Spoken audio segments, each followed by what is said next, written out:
Hello and welcome to my game for the 3D Game Engines module. This is the main menu. It's fairly simple. It's got play, controls, quit. Play and quit self-explanatory. The controls brings up a control scheme picture, so the player has a basic idea of how to move about the level and get into the tutorial, which is the first thing we will do. So if you click back, you go back to the menu, and then we'll click play to begin. So we open up into the village. The village is the central hub of the game. It's where you access the levels, which is what the sequencer is showing. Shows the path and progression which the player is going to take from level 1, 2 and 3.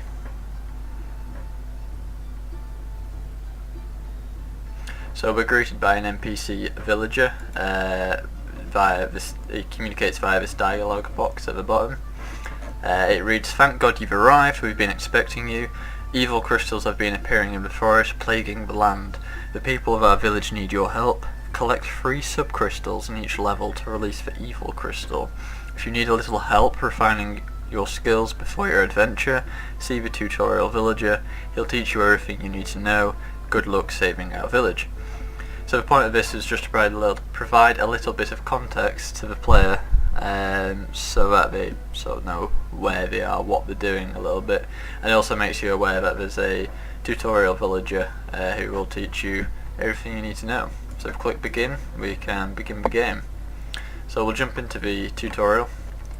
When we bump into the tutorial villager, we're given a quick check. This is to stop players accidentally bumping into any of the level NPCs or the tutorial NPC and opening a level they don't want to. So if we click no, it gets rid of the dialog box. If we click yes, it will open up the level. Just a quick side note, apologies about the lack of material. I didn't make these assets myself, so I'm not entirely sure why this isn't showing. I don't know if it's an issue with the material. I've tried playing around with a few things, but I can't seem to fix it, so apologies if you see any of that. But this is a tutorial. This is the only level which contains a lot of dialogue, so every time you bump into an NPC you'll get a dialogue box to communicate to the player what each character does. So this basically just welcomes us. It says you can use 1, 2, 3 keys to switch between the characters. And your first task is to switch to the Demolisher, which is the number 2 ability. Then look at the stone wall ahead and press E. And also, if you'd like to return to the village, to go back to that NPC villager who is now behind us. So when we want to leave, if we bump into him, we will leave and return to the village. So we'll do as the dialog box says. If we switch to number 2 and then press E, we will smash through the rock wall. There's 3 sections. Each section covers a character. So as you see in the bottom left, there's the UI for which character you currently are.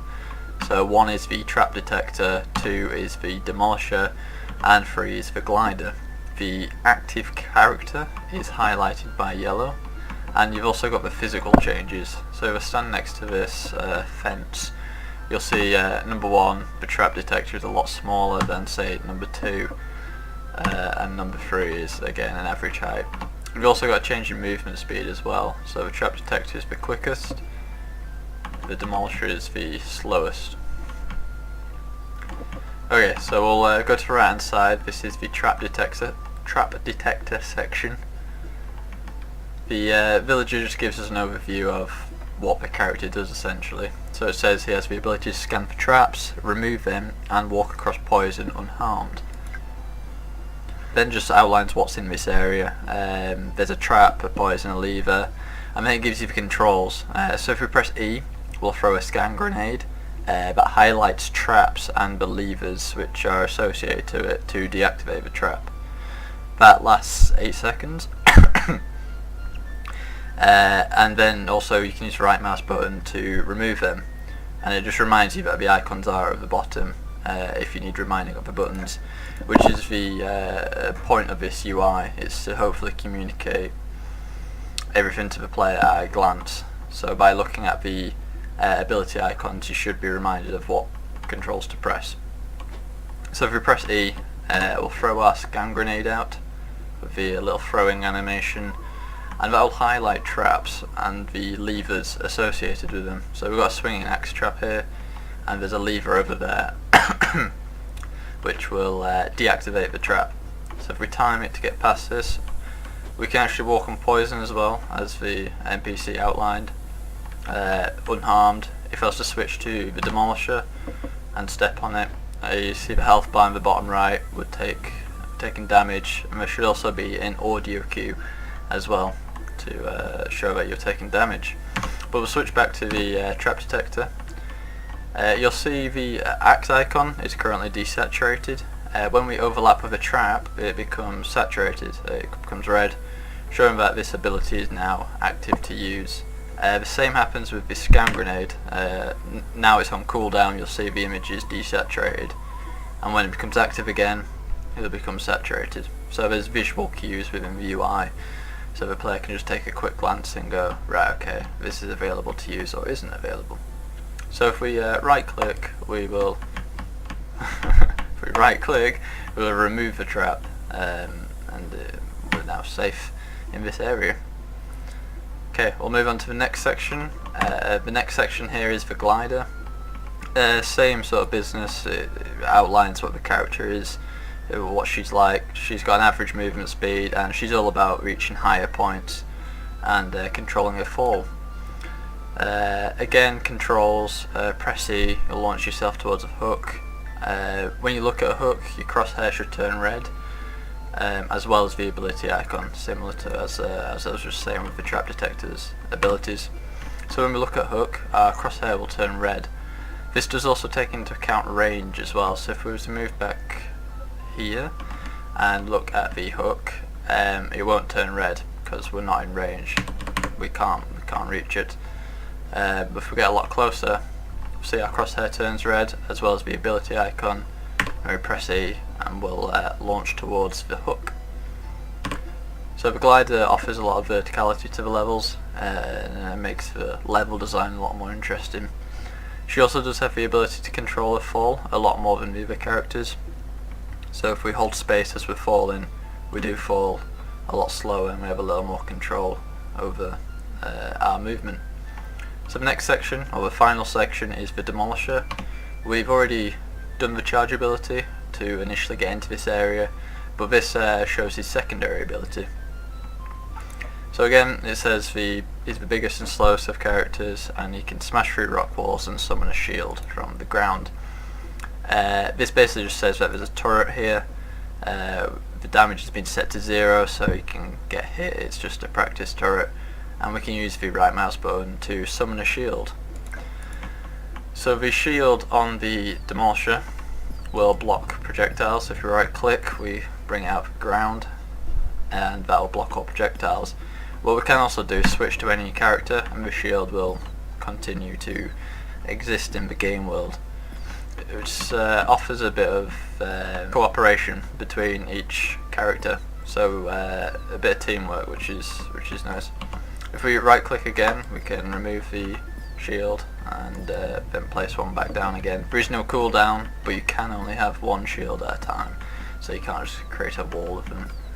And yeah, that is the tutorial section. Hopefully the player, after playing this section, should have a good idea of what every ability does, and will be able to complete the actual levels themselves. So we'll go back to the village, and we'll make our way to level 1. So here's level 1. I'll quickly show that each level requires a previous level's completion. So if I wanted to jump to level 2, I'll be told to complete level 1 in order to access level 2. And the same is for level 3 as well. So we need to complete level 1 first, which is what we'll do. Again, we're given a prompt. Are you sure you want to enter? Yes. So when we enter the level, in the top left we have a new UI element. This is the crystals. These are the subcrystals which you need to collect. It was mentioned in the opening dialogue, and then we've now got this new UI element. If we smash through this wall, we've also got a subcrystal right here. It's got an emissive material, so it's hard to miss, and upon collecting it you'll see that it counts up 1 out of 3. So hopefully, even if the players missed a few bits of the dialogue, they should have a good idea of, right, this is what I need to do. And you can see there's one over there as well. This level is fairly simple. It tries to incorporate the main abilities of each character, so it gives the player a good opportunity to use what they've learnt. We have a turret over here. That's the trap removal lever for it, but it doesn't pose too much of a threat to us right now. So we can hook up here, and once we're on this higher ground, switch to our demolisher, smash through this rock, and collect our second subcrystal. There's some subcrystals are placed in areas where there's more than one way of completing it.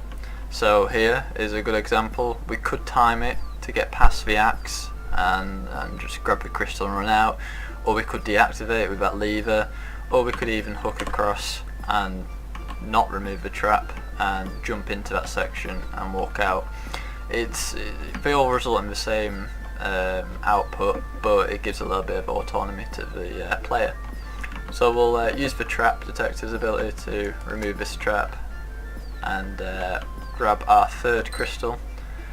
Oh, we're getting hit. And that will drop the evil crystal from the cage. So if we bump into it, we get our sequence just panning out from the level, say that it's complete, and we'll be we could revisit the level should we want to, but we don't, so we'll move on to level 2.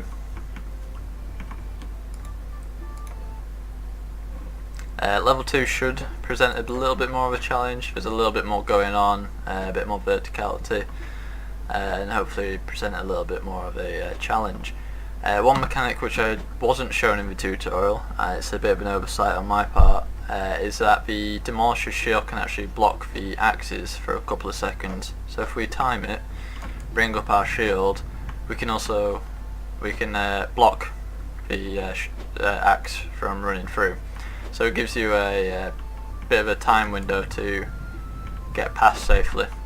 It's not too useful because you can actually time it quite nicely, especially if you're a trap detector, because it is a faster movement, but it's still a mechanic which exists and may be useful in some situations. So a good way of approaching the levels is by throwing a scan grenade, because it can highlight anything within a radius. We get an idea of what's in the level, so we can see there's a turret there and a turret behind that wall, which we wouldn't have known otherwise. So it's very useful to early on within the level do a scan grenade and figure out what there is. There is actually a lever up there. It's kind of flickering on and off a little bit, but it is up there. There's also a lever here which we will remove. Got rid of that axe. There's also one at the start which I missed. So we'll collect this crystal just hidden around this rock. We will hook up here. We'll try to, there we go. This turret can't actually reach us here. If we were to move to the edge, it would present a lot more of a threat, but due to the collisions of the meshes and the projectiles, it's not quite reaching us, so we are safe on here. We'll hook up to this higher level, collect our second subcrystal, and we'll also remove this trap, which gets rid of the turret below us. We can double check that by throwing our scan grenade as well. We'll see that it's not highlighted, but there is a turret down here. You'll see that this turret's firing red projectiles. There's 3 different types of turrets, or 3 modes to the turrets. The blue one, which we just destroyed, is standard damage, standard fire rate. The red one, which we're looking at, is a high damage, slow fire rate, and there's also a yellow one, which we see in level 3. It's a rapid fire rate, but a lot lower damage. So we can see from here there's actually a lever over there, but again we could use the scan grenade and see that there is a lever. So there's different ways to approach this. We could drop down and then put our shield down for some protection. We could use the trap detector, so it's so quick to just quickly grab it and quickly remove it. Or we could even try and glide our way across. Not quite. We will use the trap detector to quickly remove this trap, and then we are safe. We use the demolisher as smash ability to get through, so we can collect our destroy our evil crystal and complete level 2.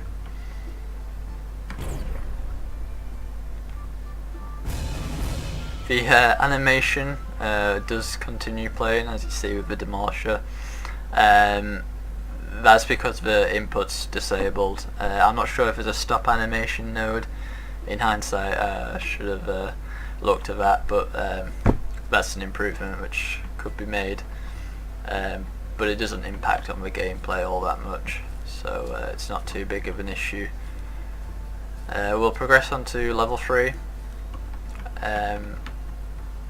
Again, same setup. Are you sure you want to enter? Yes. Hopefully this level presents a little bit more challenge again. We've got the poison in this one, we've also got a rapid fire turret, and it's also hopefully makes the player think about using a certain ability a little bit differently, and I'll talk about that when I get to it. So again, it's good to start with a scan grenade, get an idea of what's in the level. So we can see there's an axe here and a lever. But that's all we're picking up with the flickering lever again, actually. So there's a hook here, we can hook across.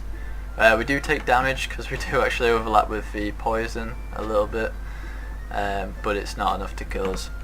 So we can remove this trap and that will get rid of the axe. Alternatively, we could have just walked across as the trap detector and then scanned the area. There's a turret there.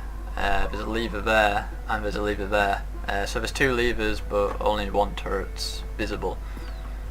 There is a rapid fire turret here. We'll see that it's firing a lot faster. Again, there's different ways of approaching this. We could go in, drop our shield, and then safely grab it, or we could just try and grab it from the edge here. But we've got our shield up, so we will remove that. There we go. And then safely collect our first crystal. There's a small wall here for the demolisher to charge through. We can collect our sub-crystal. We can also jump back up on this hook. This is a little bit different. This is the ability being used a little bit differently I was talking about, because it's not told to the player that you can charge over distances, but you can, and players may not necessarily know that, so it gets them to think about it a little bit differently. So we've collected all 3 crystals and we can now go and collect it. There is a bug. When I bump into this evil crystal, it won't play the sequence. I don't know why. When I switch the sequence out for a new one, it will play it a few times, and then for no reason it will just stop doing it. It's a bit frustrating. I'm not sure if it's a bug with the engine, or perhaps I've done something wrong with the sequencer, but yeah, it'll do this. It'll play the sound, it'll show us level 3 complete, but it will only do that. But we're now brought back to the level, we're told we've saved the village, and that is the end of the game. So there's 3 levels, a tutorial, and that's the game. There's room for improvement, there's a few bugs dotted about, but it's in a playable state, and hopefully demonstrates quite a few of the mechanics which have been made. So that is it. Thank you very much for watching.